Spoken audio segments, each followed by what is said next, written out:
Welcome to an eye-opening journey on how society brainwashes you to stay poor. In this ever-evolving world, we are constantly surrounded by invisible forces that shape our lives, our choices, and most importantly, our financial decisions. But what if I told you that these forces are not as benevolent as they seem? Yes, you heard it right. We're talking about societal brainwashing, a subtle yet potent influence that often goes unnoticed. This brainwashing is not just a figment of imagination but a real, omnipresent entity that perpetuates a cycle of poverty and limits our financial growth. It's like a puppeteer pulling strings from behind the scenes, dictating our actions without us even realizing it. Now I want you to pause for a moment and think. When you make a financial decision, is it truly your own? Or is it influenced by this unseen puppeteer? Before diving into the details, ponder on this. Do you make your financial decisions independently or are they influenced? Firstly, let's unravel the concept of the rat race. Imagine a wheel, spinning continuously, ceaselessly. Now picture yourself as the tiny, energetic hamster powering that wheel. That, my friends, is the rat race in its simplest form. It's a never-ending cycle, a pursuit of financial success that traps us in a perpetual motion of working, earning and spending with little respite or satisfaction. Society subtly nudges us into this race. From a tender age, we're taught that success equates to wealth, status, and material possessions. We're encouraged to secure high-paying jobs, to climb corporate ladders, to outdo our peers. But here's the catch: the finish line keeps moving. The more we earn, the more we spend, the more we want. It's a relentless pursuit, an insatiable hunger for more. Take John, for instance. John is a successful corporate lawyer working in a high-rise office in downtown. He's in the office before the sun rises and leaves after it sets, trading precious hours of his life for a hefty paycheck. His calendar is filled with meetings and court dates, leaving little room for personal growth or family time. John is wealthy, yes, but at what cost? His health is deteriorating from stress and lack of exercise. He barely knows his children, missing out on their milestones. His marriage is strained due to his absence. Yet, John continues to run this race, chasing after an ever-receding finish line. Caught up in the rat race, we often forget to ask ourselves, what are we running for? Secondly, let's discuss the role of the education system in this setup. The education system as it stands plays a pivotal role in shaping our perspectives on wealth and success. It's no secret that the system predominantly focuses on producing employees rather than entrepreneurs. But have you ever wondered why? Let's take a look at an average school curriculum. It's packed with subjects that equip us with skills aimed at getting us a job. We learn about algebra, literature, and history, all valuable, no doubt. But how often do we see topics like financial literacy, business management, or entrepreneurial skills being taught with the same vigor?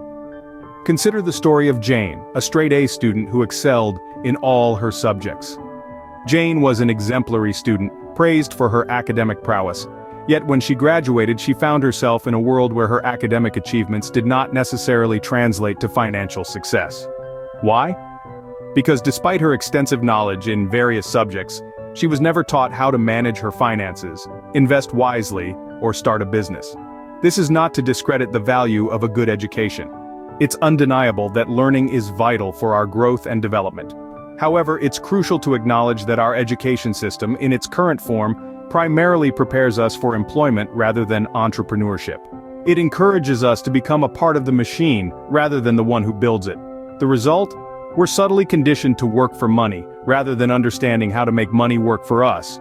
We're taught to seek secure, steady employment and rely on a paycheck instead of exploring the unpredictable, yet potentially rewarding world of entrepreneurship. In essence, the education system contributes to this societal brainwashing by promoting a singular path to success, one that involves working for others and maintaining the status quo.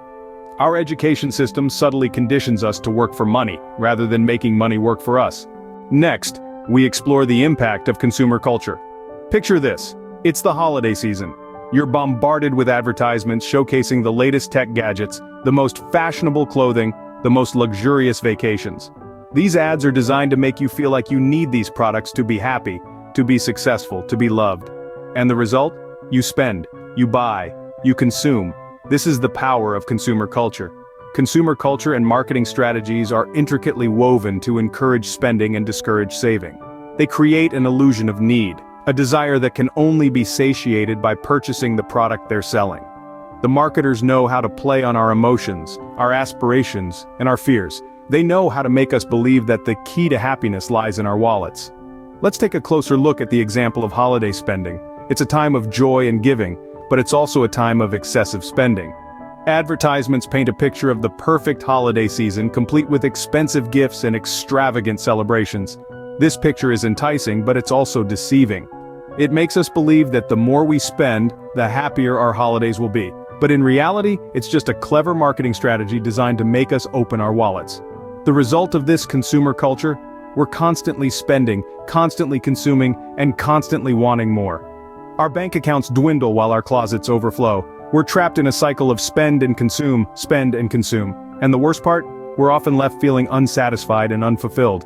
In a world of consumerism, our worth is often measured by what we own, not what we are. Now let's delve into the fear of failure. Imagine this. You've got an incredible business idea. Your mind buzzes with possibilities every time you think about it. But then, a shadow looms over your excitement, a dark cloud of what-ifs. What if it doesn't work? What if you lose everything? What if people laugh at you? Suddenly, the bright promise of your idea is shrouded in fear. This fear, my friends, is not your own. It's the fear society has instilled in us from a young age. We're taught that failure is a bad thing, something to avoid at all costs. We're conditioned to believe that success is a straight path with no room for mistakes. But this couldn't be further from the truth. Let's take a moment to consider Thomas Edison, the prolific inventor and entrepreneur. He famously failed 1,000 times before he successfully invented the electric light bulb. Imagine if he had given in to the fear of failure. We might still be living in the dark. Yet society continues to discourage risk-taking. We're told to play it safe, stick to the beaten path, and avoid making waves. But entrepreneurship is all about taking risks. It's about daring to venture into the unknown, weathering the storms, and emerging stronger on the other side. Why do we fear failure so much? Because we equate it with personal defeat. But failure is not a reflection of our worth. It's a part of the process, a learning experience, a stepping stone to success. Every failed attempt brings us one step closer to finding the solution. It's through trial and error that we learn, grow, and ultimately succeed. So why let the fear of failure hold you back from pursuing your dreams, from potentially changing the world? Failure, often seen as a taboo, is in reality a stepping stone to success.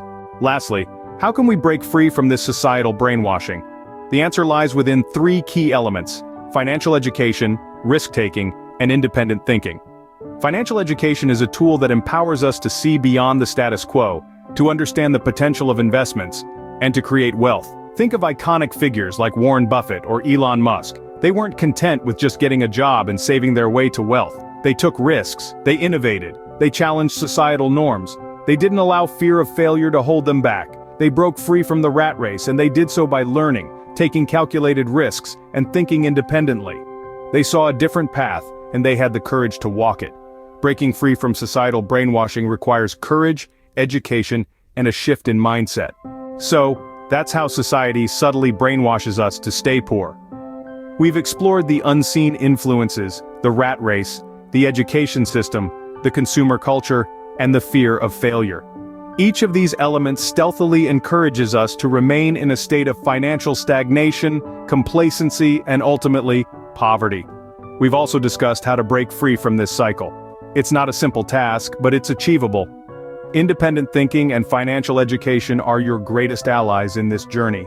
By questioning the societal norms and equipping yourself with financial literacy, you can rewrite your financial story. Remember, wealth isn't just about having money, it's about having options, freedom, and control over your life. It's a way to secure your future and create opportunities for those who come after you.